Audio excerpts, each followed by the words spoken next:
Bonjour à tous et bienvenue ce matin. Merci à tous ceux qui nous voient par Facebook. Voilà, ce matin, on va parler de la fidélité. La fidélité de Dieu et la fidélité des hommes. Amen. Bienvenue à vous. Que Dieu vous bénisse.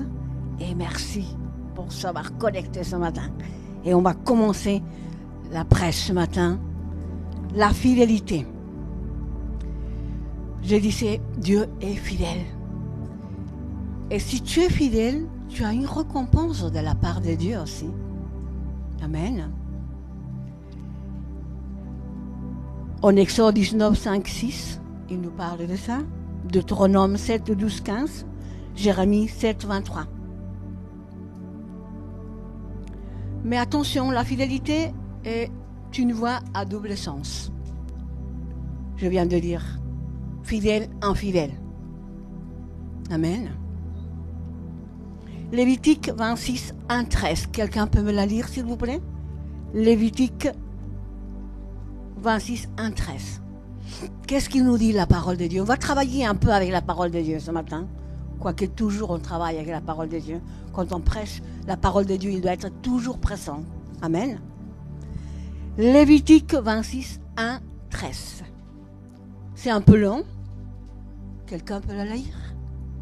Alléluia. Amen. Allez, bien fort. Ouais.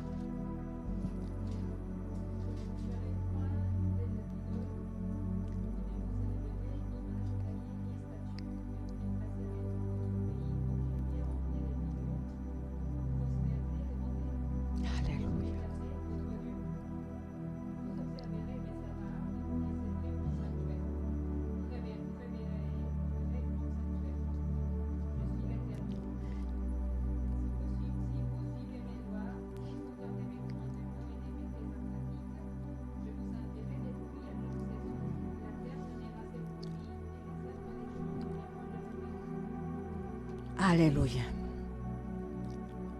Voilà, c'est bon. Dieu comprend la puissance de la motivation dans Lévitique 26, 1, 13. Dieu il nous dit, vous n'allez pas se faire des images taillées, rien du tout, semblable à moi.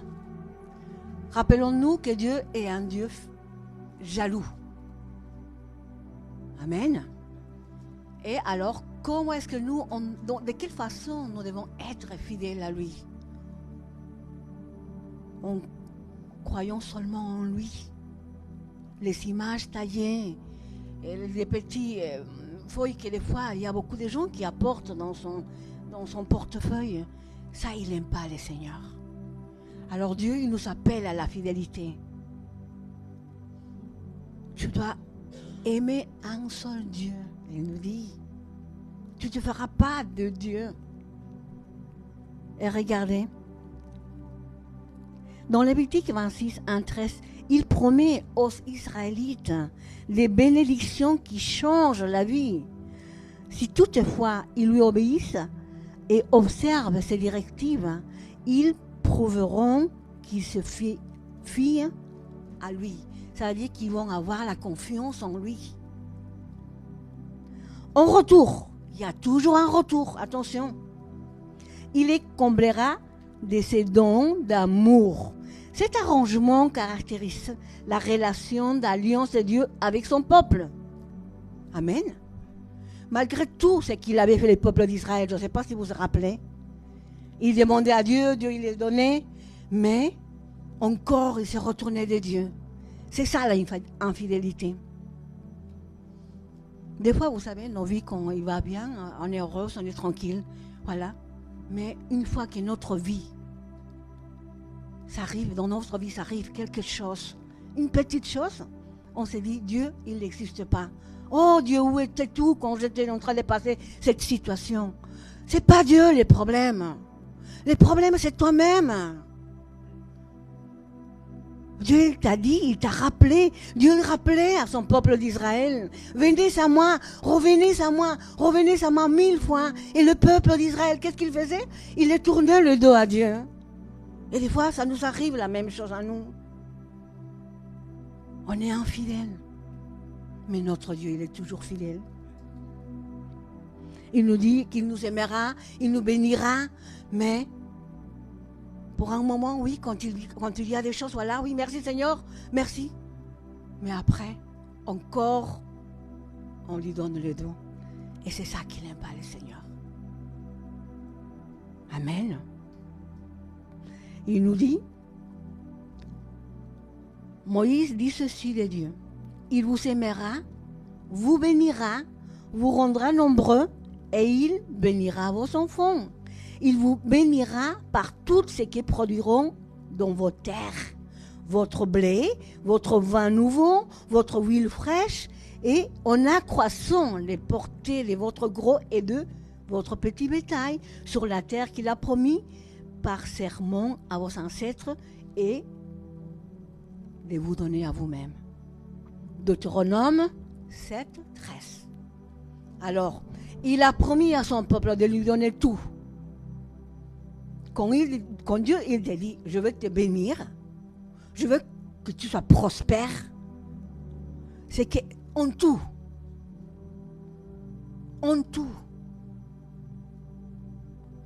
regarde, la bénédiction dans ta maison, avec tes enfants, si tu es agriculteur, aussi, tu auras beaucoup de fruits, il nous dit. Alors, pourquoi on est des mendiants des fois? Pourquoi? Parce que tu crois dans sa parole, tu ne crois pas dans sa parole. Ou tu ne veux pas croire. Qu'est-ce qui t'empêche? On a parlé tout à l'heure des malédictions des fois. Voilà, il y a beaucoup de malédictions. Le peuple d'Israël, il était maudit. À cause de qui? Des pharaons. Et nous, on marche comme ça des fois, comme le peuple d'Israël. On ne veut pas, quand le Seigneur nous a promis, il nous a dit. Et ça sera de génération en génération. Et même pas pour nous, on ne veut pas la recevoir. Imagine-toi tes enfants. Reçois pour toi et pour ta génération. C'est ça la fidélité de Dieu. Il t'a dit, tu auras pour manger tous les jours. Il te manquera de rien du tout. Pourquoi il nous manque toujours de faim? Pourquoi? La relation d'alliance réciproque d'Israël avec Dieu était décrite dans ces termes de Moïse. Si vous obéissez au commandement, écoutez, si vous obéissez au commandement que je vous donne aujourd'hui, en aimant l'Éternel votre Dieu et en lui rendant un culte de tout votre cœur et de tout votre être, qu'est-ce qu'il fera? Je répandrai sur votre pays la pluie. Pourquoi il n'y a pas de pluie dans notre pays, dans notre nation en ce moment? Vous voyez tout ce qui se passe dehors en ce moment? En Turquie? Encore en Russie, la guerre? Parce que on ne veut pas obéir à la parole de Dieu. Même en étant chrétien. On est tellement désobéissante. Et comme ça, tu veux que Dieu il te donne les choses. Il ne pourra pas. Parce qu'il te dit, si tu obéis à ma parole, est-ce que tu es en train d'obéir à sa parole? Non. Tu es en train de désobéir.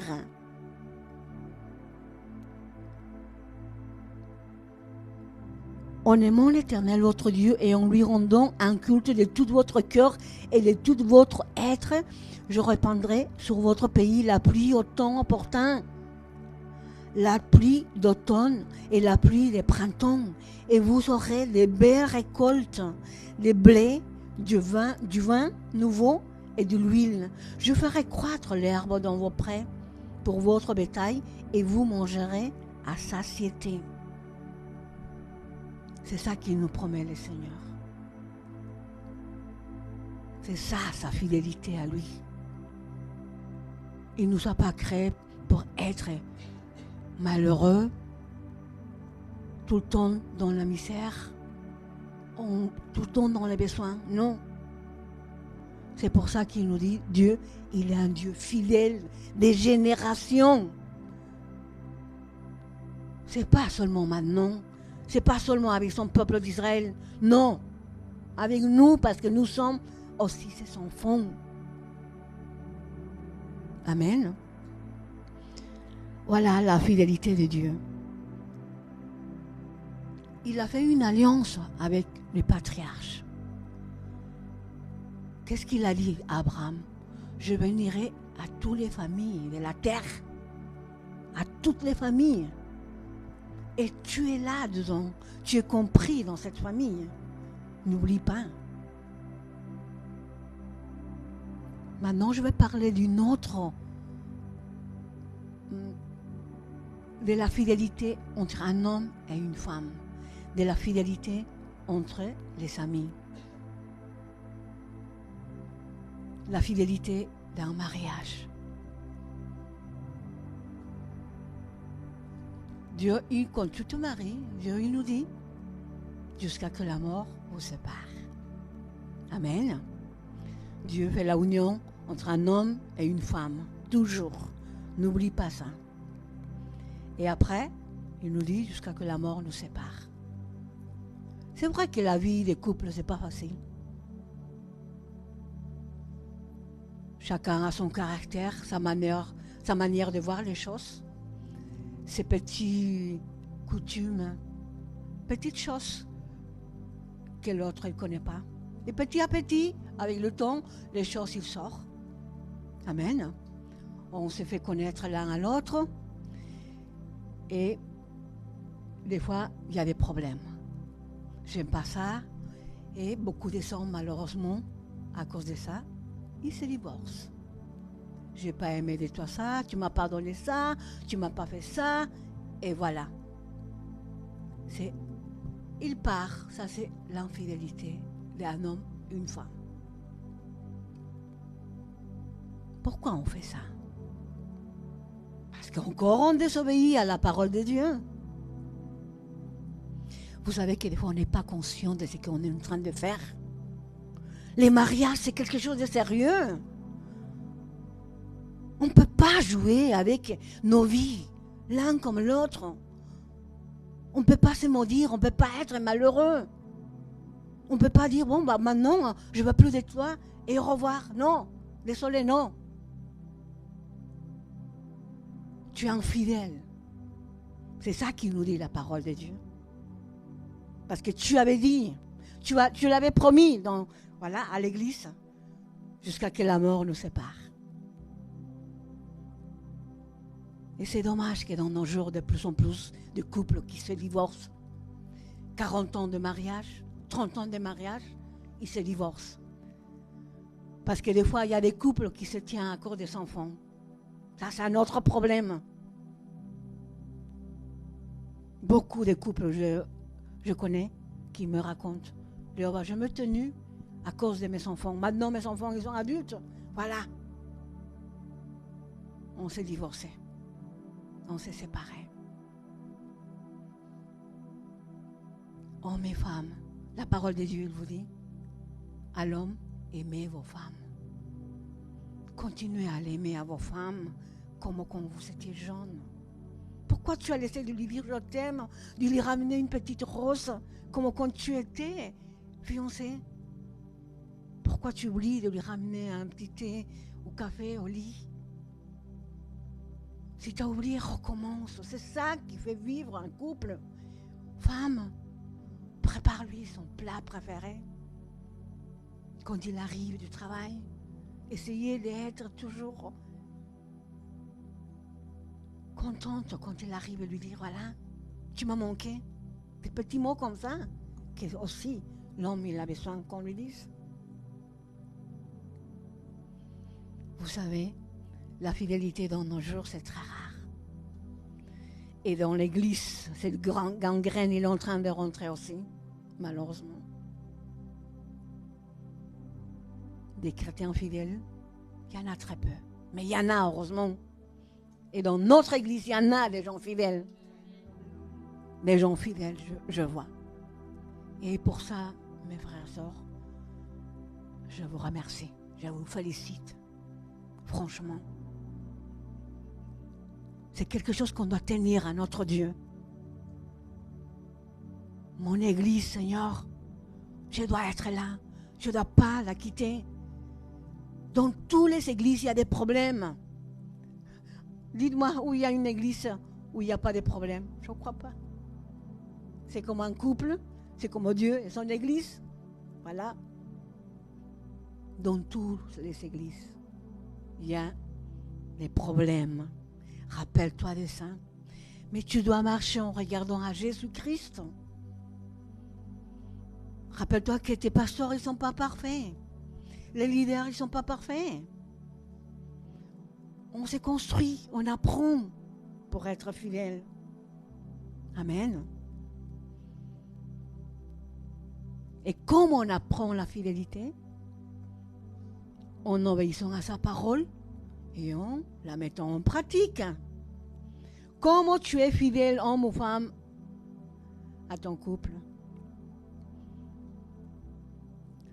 Femmes, respectez leur mari. Mari, aimez les femmes. Et ravive cet amour dans ton couple. Ravive à chaque fois. C'est l'amour qui nous tient. Comme Dieu, il nous a aimés tant. C'est ça qui nous tient à Dieu aussi, l'amour qu'il nous a donné. Et c'est pareil dans les couples, dans les amis. Regardez David et Jonathan. Deux amis qui s'aimaient profondément. L'amour, c'était jusqu'à la mort. Amen. J'ai une petite anecdote, moi. J'ai une amie, pas ici, une seule amie chez moi, dans mon pays. Et on est encore des amis. Mais je ne lui parle pas, jamais par téléphone. C'est mon frère qui m'envoie toujours. Je l'ai vu à Bertha. Et vous savez, quand ma mère, des fois, elle était malade. Je l'ai connue à elle quand j'étais au collège. Et on s'est fait amis. Et amis à vie. Ma mère, des fois, je l'avais présenté à ma mère. Elle venait à la maison. Regardez comment ils sont les amis. Elle venait à la maison petit à petit. Elle a pris confiance. Elle venait, elle préparait le dîner, les déjeuners. Elle allait chercher au marché ce qui manquait. Elle allait à sa chambre, voilà. Elle faisait comment à sa maison. Et ma mère, elle a commencé à l'aimer comme à une fille. Et moi, quand je suis venue ici, je l'ai dit, tu fais attention à ma maman. Voilà. Et à un moment que ma mère passait des moments difficiles, je lui ai dit, va la voir. Et elle était allée la voir. Une semaine avec ma mère. Elle s'occupait d'elle. Elle sortait avec ma mère. Ma mère aimait beaucoup le cinéma. Elle les ramenait au cinéma. Elle rentrait à la maison. Mes frères, ils étaient là, tous mes frères et sœurs. Mais elle me représentait à moi. Ma mère, elle est morte. Je ne pouvais pas être là-bas. C'est elle qu'elle était allée pour moi. Mes frères, ils sont des petits pépins. Elle est toujours présente. Mes frères, ils me disent, Léova, Bertha, elle est toujours là. Elle ne lâche pas. C'est ça un vrai ami. Dans les bons ou mauvais moments, ils sont là. Et c'est pareil pour toi en tant qu'enfant de Dieu. Tu dois être fidèle à ton Dieu. Je sais que Dieu est Dieu, qu'il est capable de te donner tout ce que tu lui demandes. Mais aussi tu dois te questionner. Qu'est-ce que je suis en train de faire avec ce que Dieu m'a donné? Comment est-ce que je peux faire? Même avec les dons que Dieu t'a donnés. Comment est-ce que tu es en train d'utiliser ton appel? Le Seigneur, il veut ça, que tu sois fidèle à lui. Fidèle à l'appel que tu as. En tout temps, en tout temps. Il ne nous a pas dit seulement quand tu vas être les bons, quand tu auras des choses, tu vas me servir. Quand tu recevras de moi les choses, tu vas me servir. Non, en tout temps, nous dit le Seigneur. Est-ce que lui, il est fidèle de temps en temps? Non. Il est fidèle toujours. Il est là. Il te dit, je te tiens de la main. Je ne te lâche pas. C'est toi qui te lâches de temps en temps. Mais toujours, je t'attire à moi. C'est ça la fidélité de notre Dieu. Amen. Que vaut une promesse si elle n'est pas tenue? Couple, rien du tout. C'est dommage que notre société maintenant, il n'y a plus des hommes ni des femmes fidèles. C'est dommage. Où on va arriver? C'est pour ça que c'est très important, nous en tant que chrétiens, aller et pouvoir contagier même notre fidélité aux autres. Il nous dit le Seigneur que nous sommes là pour ça, pour amener les bonnes nouvelles. Mais des fois, je connais un chrétien et comment ça va toi? Non, je viens de me divorcer. Imagine-toi. C'est dur, c'est dur. C'est pas évident, oui. Mais tiens ta promesse. Parle. La communication avec ton conjoint, ton épouse, ton mari. Dans nos jours aussi, c'est un problème, ça, la communication. Il n'y a plus de communication. On se fâche, on ne parle pas, on se regarde. On ne se dit rien du tout, ni l'un ni l'autre. Pourquoi? Je connais ça. Des fois, je ne dis rien du tout au pasteur parce que je ne veux pas qu'il se fâche, parce que je me dis, eh bien non, il vaut mieux parler. Mais qu'est-ce qu'il va dire? Peut-être qu'il va se fâcher encore plus. Il vaut mieux qu'il se fâche à l'instant et régler les choses. C'est ça qu'il faut faire. Ne garde pas les choses pour toi et la situation, à chaque fois, elle est plus grande. Des semaines qu'on ne se parle pas, on est au lit ensemble, mais il n'y a rien du tout. Et attention, l'ennemi là, il peut profiter. Homme, une femme par là, voilà, la femme aussi, hein. Ça peut présenter un grand homme charmant. Et voilà, qu'est-ce que tu attends? Écouter des jolies choses. Waouh, que tu es belle. Oh, ça te va bien cette coiffure. Ah, j'aime bien tes yeux. Et voilà. Et c'est comme ça que ça commence l'infidélité. Avec les mots. Et voilà, tu es charmé par ça, voilà. Ton oreille, elle est vraiment waouh. Quelle douceur. Qu'est-ce que j'entends? Ça fait longtemps que je n'ai pas entendu ça. Alors, et on peut tomber aussi. C'est pour ça que Dieu nous dit, soyez fidèles. Approchez-vous toujours. Un couple doit avoir les contacts des corps tous les jours. Tous les jours. Avant de se coucher toujours, voilà. Je t'aime, à demain. Dors bien. Un bisou. Voilà. C'est ça les contacts. Embrasse à ta femme. Je ne sais pas comment tu dors avec lui ou avec elle.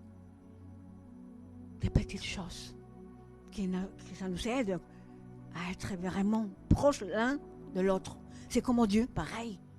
Il nous dit toujours dans sa parole, je t'aime, tu es mon fils, tu es ma fille. Elle nous répète toujours dans sa parole ça. Les amis aussi. Si tu as des amis, des bons amis, continue. Forge cette amitié. C'est très important. On n'a pas des 1000 amis. Hein? Regardez David, il avait un ami, Jonathan. Moi aussi, j'en ai une seule amie. Voilà. Tu n'as pas besoin d'avoir 100 000 amis, non. Une, ça suffit. Oui, il sera là toujours. S'il est chrétien, pour prier avec toi. Si tu es content, pour être contente avec toi. Amen. Que vaut un ami s'il n'est pas fiable? Rien du tout. Les humains peuvent décevoir trop souvent. Mais quand Dieu s'engage, il tient parole. Toujours. La fidélité à la parole donnée crée un espace pour la confiance, pour cet amour qu'il y en a, pour ne pas cacher les choses. Il attire, il t'approche. C'est ça quand tu as confiance en quelqu'un, oui ou non? Tu peux lui raconter les choses. Même, tu peux lui dire les choses qui lui fâchent. Et s'il est ton ami, il va recevoir. Il va dire, oui, tu as raison. Là. Et cette relation qu'il doit y avoir entre toi et Dieu, qu'il doit y avoir entre ton couple. Des choses qui fâchent, il faut le dire. S'il vous plaît, couple, il faut le dire. Ne garde pas. Si vous avez des enfants, attention. C'est nos enfants qui vont souffrir. Parce qu'on est des hypocrites. Voilà, tu es un hypocrite, pas plus ni moins. Si tu ne dis pas la vérité. Mais apprenons à leur dire, ou à lui dire, avec amour, tranquille. Prends ton souffle, tranquille, et tu lui dis, tu sais, mon amour, chéri, voilà, j'aime pas ces choses que tu fais. Et toi, homme, reste-toi long. Et après, regarde-toi, et à un moment, pense, réfléchis. Et dis, qu'est-ce que je fais? C'est vrai. Voilà, je suis maladroite, là, je sais pas. J'aime pas faire ça, mais bon, je vais essayer de le faire. Au moins, essayer. Amen. C'est pareil, le Seigneur. Le Seigneur, il n'essaye jamais. Il l'a fait déjà. Sa fidélité, il est pour toujours, il nous dit dans sa parole.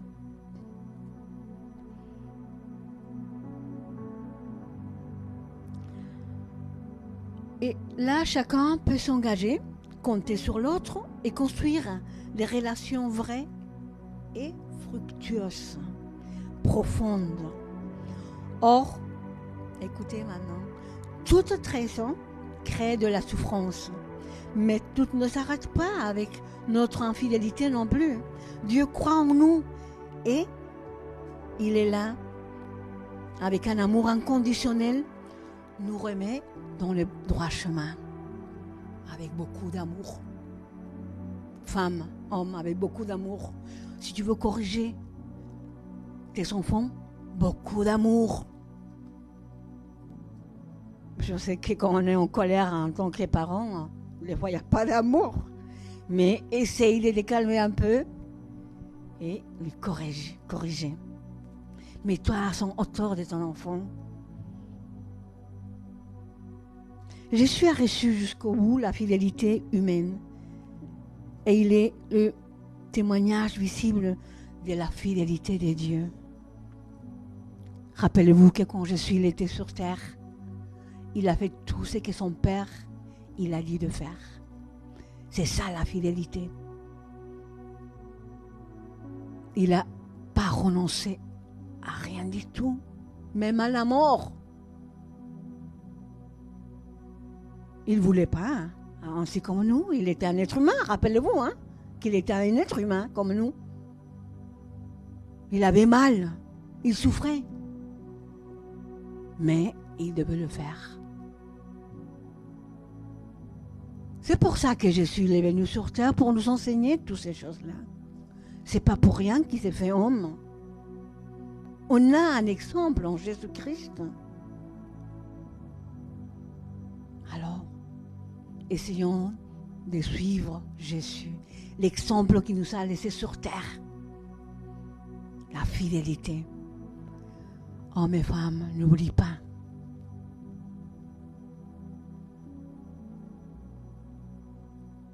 Ça coûte cher la fidélité. Et aussi l'infidélité. Quand un homme est infidèle, tout ce qu'il laisse derrière.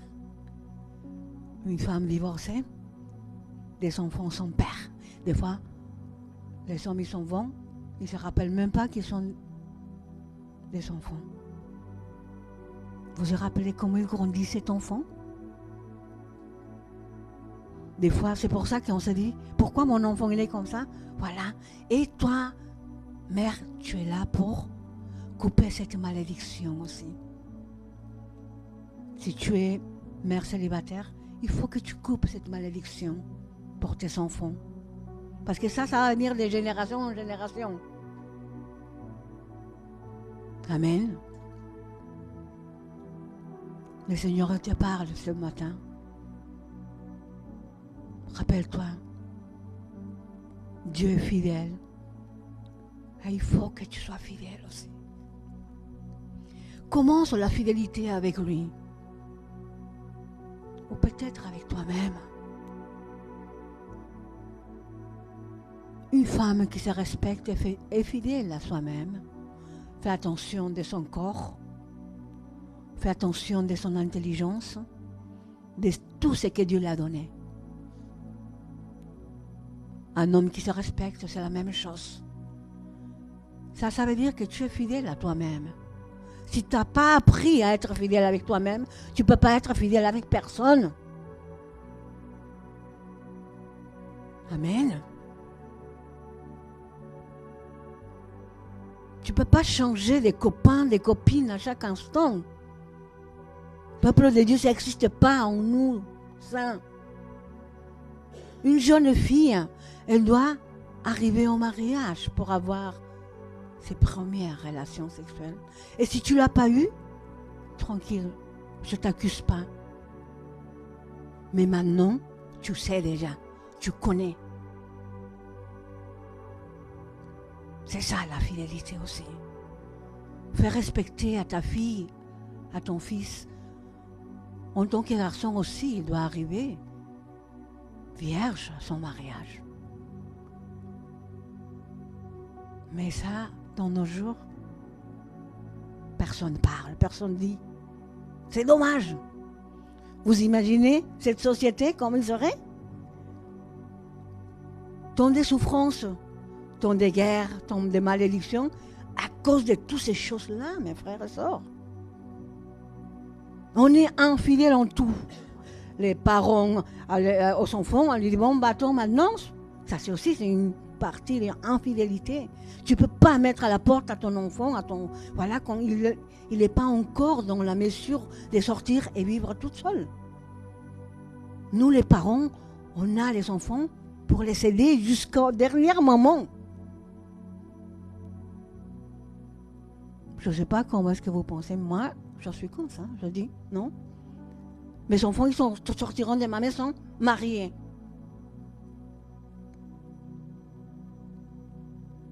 C'est ça le correct pour Dieu. Je ne veux pas ton opinion.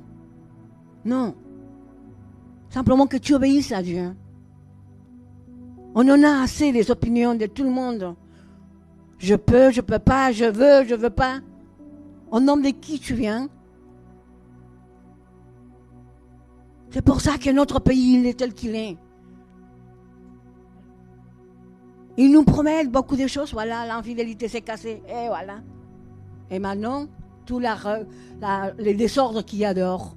Beaucoup de désordres.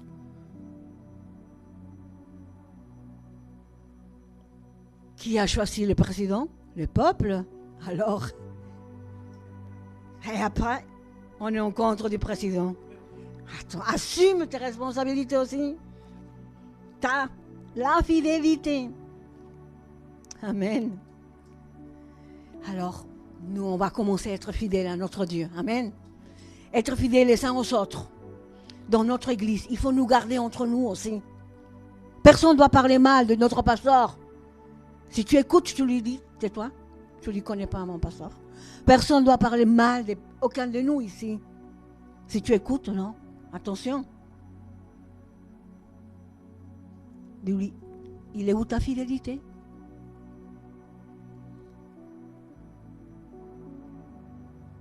Personne ne doit parler mal de personne. Parce qu'on est fait à l'image de Dieu même. Amen. Alléluia, gloire à Dieu. Dieu, il est là, l'Esprit de Dieu, il est là. Oh Seigneur. Merci Seigneur pour ta fidélité. Oh, ta fidélité est grande, Seigneur. Oh Seigneur. Nul n'est comme toi, Seigneur. Nul n'est comme toi, Père. Merci Seigneur pour la fidélité, Seigneur, au milieu de ton Église, de ton peuple, pour la fidélité envers tes serviteurs, Seigneur. Tous ces hommes et ces femmes, Seigneur, qui vont dans le monde entier, ils ramènent ta parole, Seigneur. Ils en font parce qu'ils sont fidèles, Seigneur, à ta parole, à l'appel que tu les as donné à chacun d'eux. Tu es fidèle, Seigneur, parce que tu les as choisis. Merci, Seigneur. C'est un honneur, Seigneur, de te servir. Et aide-nous, Seigneur, chaque jour à être fidèles. Fidèles à nous-mêmes, à toi, à nos prochains. Merci pour ta parole de ce matin, Seigneur. Que c'est bon, Seigneur, se rappeler que la fidélité, c'est très important. Par amour, Seigneur, tu as fait tout. Par amour, Seigneur, parce que tu as donné ton propre Fils pour nous. Et c'est de là qui vient ta fidélité. Son amour, on ne serait pas là. Merci, Seigneur. Merci, Père. Merci pour chacun qui nous voit. Vous savez que Dieu, il est fidèle avec toi. Si tu ne connais pas Dieu, j'aimerais bien que tu fasses cette prière. Merci, Seigneur, pour mes pardons. Merci pour me recevoir comme ton Fils. Et je veux être fidèle à toi. Fidèle à l'Église où tu vas me mettre. Amen. Et maintenant, tu es une nouvelle créature. Merci pour ta fidélité, Seigneur, envers ta création. Tu sais que Dieu est fidèle envers toute sa création. Mais le Seigneur, il te dit aujourd'hui, si tu es un enfant de Dieu, je veux aussi que tu sois fidèle avec moi. Amen. Alléluia, gloire à Dieu.